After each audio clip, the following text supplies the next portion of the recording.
अगली सुबह राजन पूर्वी को ढूंढते हुए उसके घर पहुंचा। पूर्वी अपने कमरे में बैठी थी। राजन पूर्वी के पास गया और पीछे से उसे आवाज़ दी। राजन की आवाज़ सुनते ही पूर्वी डर गई और इधर उधर भागने लगी। पूर्वी राजन से सिर्फ एक ही बात बोलती जा रही थी, मेरे पास मत आना, मेरे पास मत आना। राजन कुछ समझ नहीं पा रहा था। वो बार बार पूर्वी से एक ही बात पूछ रहा था, आखिर हुआ क्या है? तुम मेरे साथ ऐसा व्यवहार क्यों कर रही हो? आखिर बात क्या है पूर्वी, कुछ तो बताओ। पूर्वी ने राजन से कहा, मैं अब तुम्हारा राज जान चुकी हूँ और ये बात मैं सारे गांव वालों को बताऊंगी कि तुमने ही उनको मारा है। राजन को समझ नहीं पा रहा था। वो लगातार पूर्वी से बोल रहा था, तुम ये क्या बोल रही हो पूर्वी, मुझे कुछ समझ में नहीं आ रहा है। और तुम मेरे किस राज की बात कर रही हो?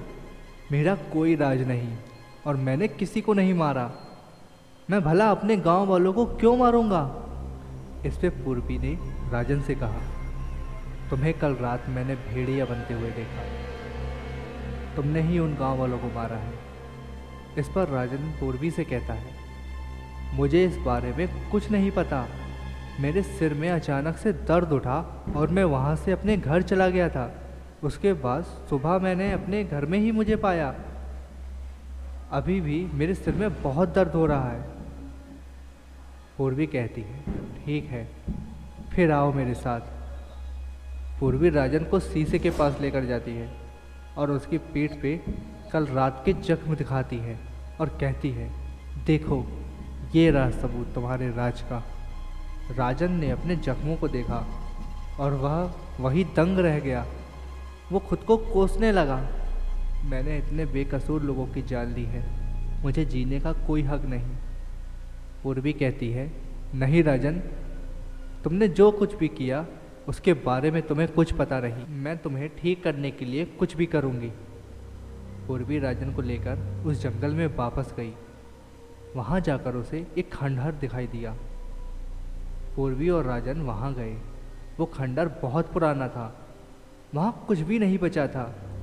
वहाँ से थोड़ी दूर आगे चलने पर पीछे से एक आवाज़ आती है, तू वही है, मैं जानता हूँ तुझे और तेरी परेशानी को राजन। राजन और पूर्वी पीछे मुड़ते हैं तो एक बूढ़ा आदमी वहाँ दिखता है। पूर्वी और राजन उस आदमी के पास जाते हैं। राजन उस आदमी से पूछता है, क्या जानते हो तुम मेरे बारे में? तुम हो कौन? इस पर वो आदमी कहता है, मैं कौन हूँ इस बात को जानने की तुम्हें कोई ज़रूरत नहीं, पर तुम्हें क्या चाहिए वो मैं अच्छी तरह से जानता हूँ। मुझे पता था तुम जरूर आओगे। पूर्वी कहती है, अब हमारी मदद कीजिए, मैं कुछ भी करने को तैयार हूँ। इस पर वो आदमी कहता है, हजारों साल में एक बार ऐसा होता है जब इंसान के साथ शैतान जन्म लेता है। उम्र के बढ़ते बढ़ते वो और ताकतवर होता जाएगा। वो पूरी तरह राजन पे हावी हो जाएगा। उससे पहले हमें उसे मारना होगा।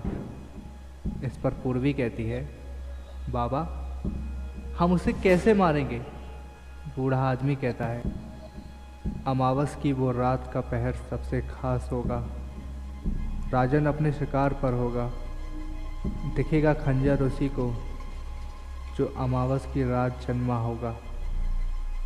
राजन पूर्वी एक दूसरे को देखते हैं और फिर जब सामने देखते हैं तो वहाँ कोई नहीं होता। पूर्वी और राजन वापस गांव आ जाते हैं और ये सोचते हैं कि वो खंजर कहाँ है और जो अमावस की रात जन्मा होगा आखिर वो है कौन। ऐसे ही सोचते सोचते दिन गुजर जाते हैं और अमावस की रात करीब आने लगती है।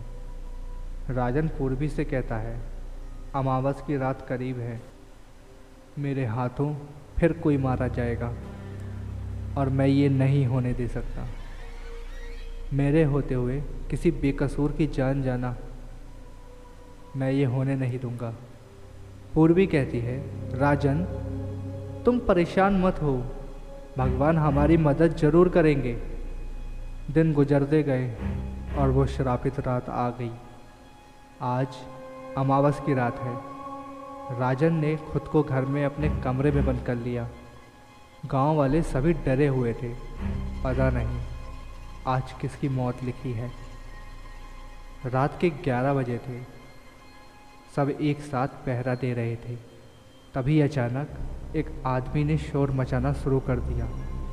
गांव वाले भागते हुए वहां पहुंचे तो उस आदमी ने बताया कि उसकी बेटी घर पे नहीं है। उसने उसे हर जगह ढूंढ लिया पर वो कहीं नहीं मिली। पूर्वी जान चुकी थी। वो भागते हुए राजन के घर में पहुंची। उसके कमरे में देखा पर राजन वहां नहीं था। पूर्वी बिना कुछ सोचे समझे राजन के पीछे जंगल की तरफ भागी। पूर्वी भागते भागते उसी खंडर के पास पहुंच गई। वहां उसने चारों तरफ देखा, उसे कोई नहीं दिखा। तभी खंडर से किसी के चिल्लाने की आवाज़ ने पूरे जंगल के माहौल को और भी खतरनाक बना दिया। पूर्वी जल्दी से उस खंडर के अंदर जाती है। वहाँ वो लड़की उसे मिल जाती है और राजन भी। राजन पूरी तरीके से आदमखोर भेड़िए में बदल चुका है। पूर्वी राजन को समझाती है पर वो कुछ नहीं सुनता। वो पूर्वी पे हमला कर देता है। पूर्वी घायल हो जाती है। राजन उस दूसरी लड़की की तरफ आगे बढ़ता है पर पूर्वी उसे फिर से रोकती है, पर राजन नहीं रुकता। राजन उस दूसरी लड़की की ओर बढ़ रहा होता है कि पूर्वी के पास पड़े पत्थर से राजन को मारती है। राजन और भी आक्रामक हो जाता है और तेजी से पूर्वी की तरफ बढ़ता है। जैसे ही राजन पूर्वी को मारने के लिए उसके ऊपर कूदता है तभी पूर्वी के हाथों में एक खंजर आ जाता है और पूर्वी उस खंजर से राजन के दिल पर वार कर देती है। राजन फिर से अपने असली रूप में वापस आ जाता है और बेहोश हो जाता है। पूर्वी भी बहुत जख्मी होने के कारण बेहोश हो जाती है। तब तक सभी गांव वाले वहां पहुंच जाते हैं। अगली सुबह पूर्वी की आंख खुलती है तो वो खुद को अपने घर पे पाती है। वो राजन के बारे में सबसे पूछती है पर सब लोग उसे कुछ नहीं बता पाते। हम राजन को अपने साथ लाए थे पर आज जब उसके घर पे देखा तो वो वहाँ नहीं था। राजन जा चुका था। गांव वालों ने पूर्वी को बताया, कल रात जिस खंडर में तुम थी वो किसी जमाने में मंदिर हुआ करता था। पूर्वी समझ गई थी वो खंजर उसके हाथ में कैसे आया था, क्योंकि पूर्वी ही वो लड़की थी जो अमावस की रात जन्मी थी।